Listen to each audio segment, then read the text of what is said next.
Hey guys, Kai here with TransformYourGame.net, and today we got a deck profile of probably one of my favorite characters to play in this whole game, and that's Major Shockwave. So, Major Shockwave, he got a lot of new tools for Wave 5, but honestly, if so, the idea of this deck build is, or this deck profile is, this is basically the deck I would be playing if I for some reason had to take Shockwave to the next tournament that I played in, which but yeah, so that's basically the concept of this deck. I don't think Shockwave will be a top tier force. I think he'll be still a good solid deck, but just yeah, just let's just go let's just go into the deck profile. So we're going to be playing Flame War from Wave 1 and Night Racer, a new character from Wave 5. And Night Racer also comes with a Stratagem. So this will be 14 star or 11 stars and 14. So that'll make up the team. The Stratagem will allow us to play two extra star cards worth of secret actions. And it's a bit of a spicy one, so to speak, but so yeah, that's that. I'm still playing Flame War because Flame War, just being able to flip and then not have to do much to get tough one on your team. That's why she's always been good. But in combination with Night Racer, anytime you have a secret action out, you just have tough 2 immediately on the board, and it's just the idea is basically to let these guys live just a little bit longer, like maybe one more attack than they should have, or to blunt an attack from Shockwave. And yeah, if you can do that, then yeah, these guys will do it. That's their job, to just take attacks and let Shockwave set up as much as possible. But and in a blue deck, you don't have to worry about flipping her. I never flip her in a blue deck unless it's just I just don't need to flip Shockwave that turn, and then I'll just flip her. But that's pretty much the character lineup. Nothing particularly fancy. So we'll just go into the deck. So we're playing 3 handhelds. I think you still play 3 handhelds for the time being. We'll see exactly how prevalent the orange-black cards are. I think they will be prevalent, but just starting out, just have more. You want to flip as much defense as possible at the beginning of the game, so that your level 5s, so that your little characters live for longer, which gives you more time to set up and the like. So that's that, and they also serve another purpose with this build specifically. But we're playing 3 Laser Vulcan Gamma Disruptor Launcher. I always mess up the name, but because I always end up calling it Gamma Launcher after the one of Hulk's super moves in MVC3, I believe, or something like that. But yeah, this card is still really good. Takes 2 plays to get to +4, but you're scrapping your opponent's cards from your hand, which honestly I've never really cared about when I've played Shockwave, or at least Major Shockwave. But this card is still really solid, and you can play it off the top, which is the main advantage for why you still want to play 3. However, I think Master Sword is going to be just better overall. So with this play, so you play Gamma Launcher turn 1, and then if you can't find a Master Sword, you can play another Gamma Launcher for the +4, and while still scrapping 2 cards from the hand. Or what I feel is the better investment is replacing the Gamma Launcher with the Master Sword, because Master Sword protects you from Sabotage Armaments, which was honestly the reason why I did not play this deck Wave 4 much, because I hated playing against Sabotage Armaments. You lose 2 turns. You lost your +4 and you're swinging for 12, or not 12. You're swinging for like 7 or 8, and that's just nowhere near good enough at the end game when you need to be swinging for as much as possible. So Master Sword is basically the same amount of investment. You can't play it off the top, but like with any upgrade in Shockwave deck, you can just put it on the top with Reclaim, and then just flip Shockwave to alt mode and then draw it, and that's the consistency factor. That's why I'm playing 2 as well, just to see it in the scrap pile whenever I have the reclaim. I can also see the argument for playing 1, but we'll talk about that in a little bit. But yeah, I think Master Sword is just the end state that you want to end with Shockwave, because these only, you can fit 2 in a slot, but it doesn't create a new slot, so you can always override it with Master Sword. And also handheld's protected. So for the people who open handheld in their hands always, or draw it like me. So we're also playing 2 Energon Axe, 1 Laser Cutlass, and 1 Scoundrel's Blaster. So attacking for 9 is always better than attacking for 7. It's just hands down, just always better. You can play it off the top. It doesn't really matter all that much because you'll always be picking it up with a green to protect either Master Sword or to swing with 9. This is basically if you somehow lose either Master Sword investment or your Gamma Launchers, or you just can't find a weapon and this is the only one you can, it's still good. It's still +3.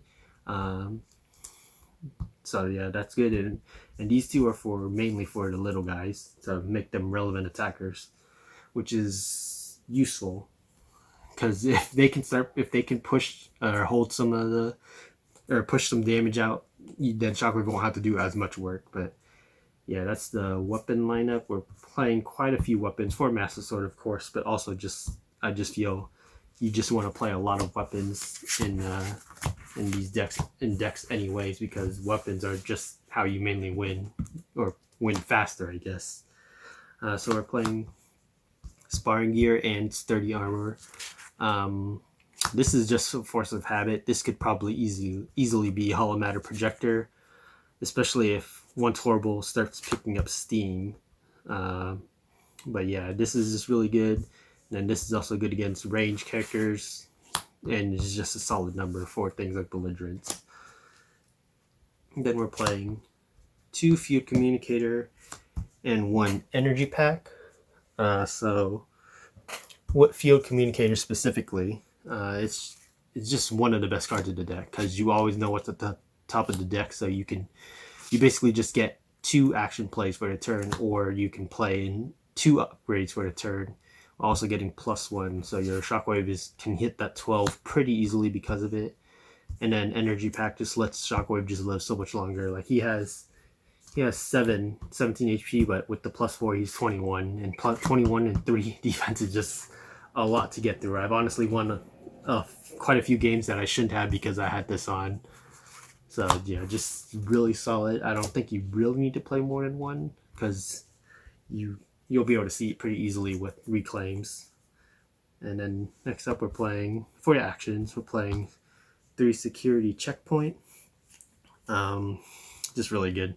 You could just look at their hand, scrap upgrades, just really solid. Double blue, not much needed to say about it. If you're playing a blue deck, you're probably playing these, even if they aren't playing, or even if the meta is like Pierce heavy, because that card is just still so useful.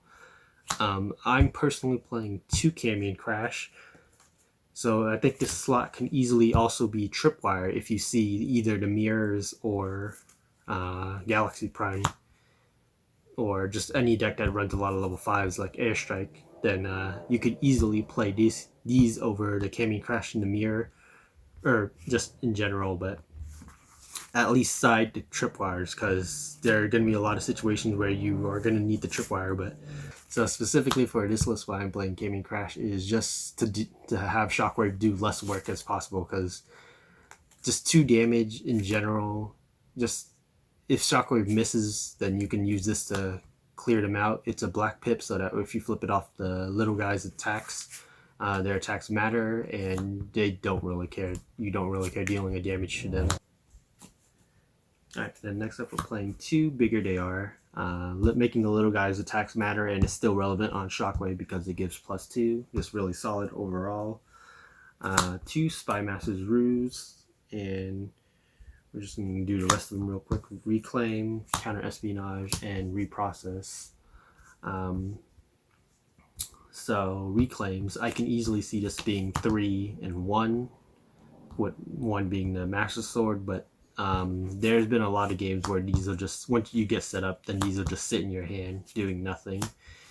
I mean, I guess you could make the counter argument now because these two exist that you can just always swap them out for that, but I think just two is still fine because you'll see it plenty often, and you can always play it off the top because it's a Decepticon card. Counter espionage is for sabotage armaments, but also just to blank whatever, just to hit any secret action that they're playing. Because surprisingly, Shockwave has a horrible time against other blue decks. I would actually say that if you take like all the relevant blue decks that have existed, like Galaxy Prime, probably not Battlefield Legend, but so Galaxy Prime and Jetfire mainly. He has a terrible time against those because they just block for more. They block more damage than he can, and they swing for more than he can. So, or just not in Jetfire's case, he's just able to swing more while taking less. But yeah, this is just for the help for the blue matchups. If you don't expect as much orange, or if you don't expect them as blue, I could easily make the argument to just side it. But personally speaking, I think it's just still good because you can still hit things like Piece of Tyranny and play it like espionage. You just can't hit grenade launchers out of your hand. Reprocess is a reprocess. Just always better to have it. If you don't need it, you can just side it out easy. And then Spy Master's Ruse. So this card is phenomenal. It just lets you keep your secret action and play longer. And because Shockwave lets you play secret actions off the top when he's in his bot mode, you can just flip to his bot mode and then Spy Master's Ruse and the secret action that's on top, and you just get free card advantage from it. It's one of the few blue decks I think that runs the card advantage enough to where you can afford to play the Spy Master's Ruse and hold on to it. But yeah, this lineup is just pretty solid overall. I think there's a lot of actions that you want to play with Shockwave because he has just so many access to just so many cards. So that's the actions for there. So secret actions, we're playing 3. Sabotage Armaments, still one of the best secret actions. Play Warping, to where if you have a secret action, they may not consider playing a weapon because they're just going to lose it. But yeah, it's just, you just want to see as much as possible because you can just put it face down with Spy Master's Ruse and just wait for the right moment. But it's just still one of the most impactful secret actions, and I prefer impact over just generality because it's just being able to blow out with the secret action that they can't see coming, quote unquote. It just feels better. And hostilities we're playing 2 of because belligerent, of course, but also just like in the orange matchup, game 1, you can blank one of their attacks just real easily, and that's just really good. It's honestly, this card shouldn't exist, but what can you do? We're playing also 2 Hidden Fortification just as a general secret action that you can always play. This is still really solid, and it helps against the blue and sometimes just the straight orange. You'll still take some pierce damage because of there's a lot of good orange blacks now, but yeah, it'll still block a good chunk of damage. 1 Hold the Line, just good as a generic secret action you could pick up, and just to help with the white count because I believe there's only 3 whites. So yeah, 2 Field Communicator and 1 Hold the Line. I just don't really particularly care to play more than 4 or 5 whites, especially in a deck that has a good amount of tough in it or bold. But yeah, it just at worst it heals 1, so you can think of it as +1 defense. And at best it'll basically blank one of the Titan Master Head's attacks and just make it to where they're only swinging for 1, 2, or 3, or 4, I guess. But and then lastly, we're playing 2 Lucky Dodge. So the reason why we're playing Lucky Dodge is not just because it can blank a belligerent attack, but also just in general, it can protect Shockwave from an odd amount of damage because that's the only way it triggers. But basically, you want to sit with you definitely want to sit with it with Spy Masters Rouge just under it, so like this, and it's basically just another way of you suiting up Shockwave, because anytime you feel you have Shockwave out with this and you throw them out, it just feels good, because is you just being able to blank their attack is just incredible. It sucks that it costs the starter to do that, but because of Spy Masters Rouge, I think it had to happen. But yeah, this card is just very good. It's won me 2 games, I believe. So oddly enough, the tournament that I played this in, it was one of the online tournaments, and Shockwave. Anytime I had this face down, Shockwave only took even damage. I only practiced on Shockwave once.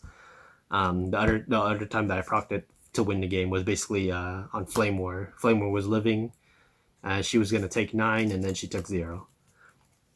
But Shockwave only took even amount of damage once, or most of the tournament, except for one time where the Lucky Dodge did come into play and won me that game.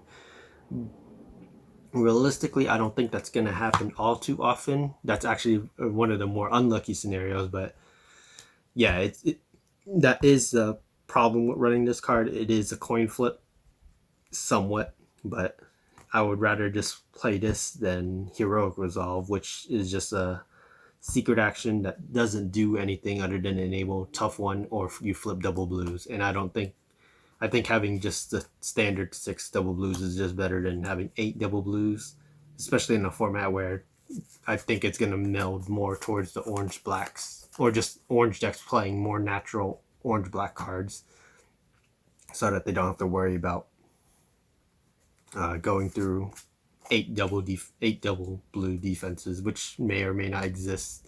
But yeah, so that's the deck profile. I don't particularly have a side deck. Like, I did have a side deck for the tournament that I played it in, but that was more of a situational, just testing other cards and the like. But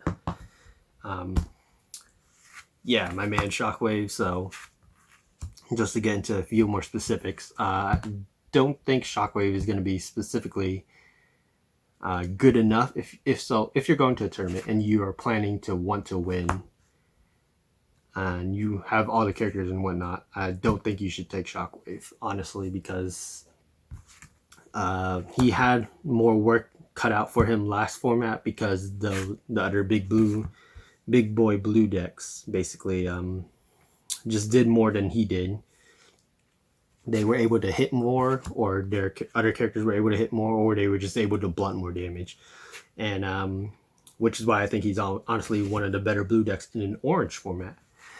However, this upcoming format is just a little too ridiculous in the fact that belligerence is a thing, so you have to not only try to counter that, but orange black is now a thing, so now you have to also counter that, and then black cards are also a thing, so you also have to worry about that, but you also have to worry about the blue matchups in case you do somehow run into them. It is just a lot of things that you have to take into consideration with control decks specifically, or just blue decks in general. It's honestly a lot of work, so I wouldn't consider running him until the format has developed a little bit more and you can more easily predict what people are running.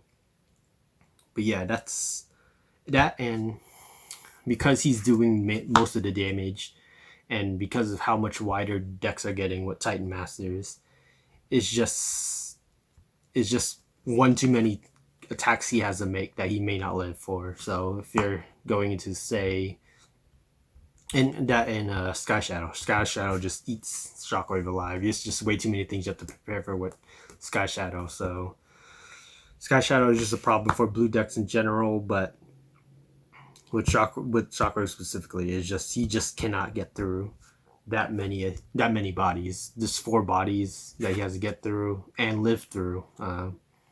It's just a little too much work for Shockwave. So that's why I don't think he'll live as a top tier deck. I think he'll still be a solid deck to play. But if you're going to a tournament, I would not honestly run Shockwave, at least this variant. There may be a variant that I or someone else may find later down the line, but just I think it might be time to just put him up, which is unfortunate, but because he's won me a lot of games and he's given me a lot of fun. But yeah, I think his time might be up with Titan Master's Attack.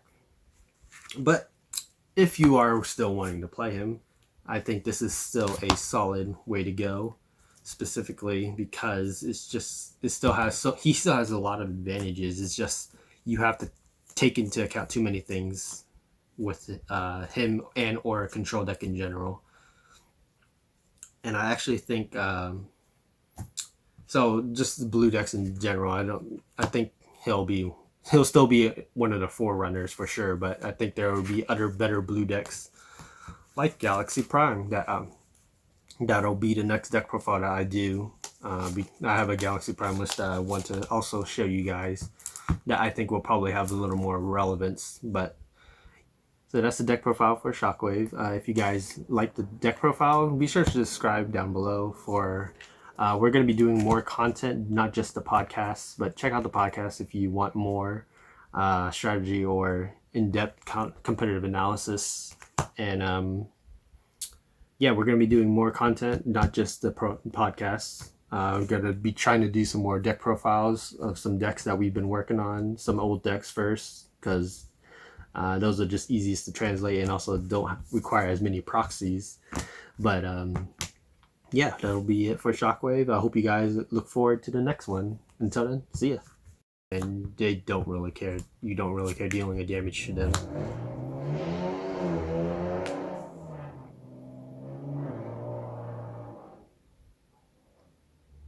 You done? You done trying to be a cool guy? Alright. Alright, so next up we're playing Two Bigger They Are. Again,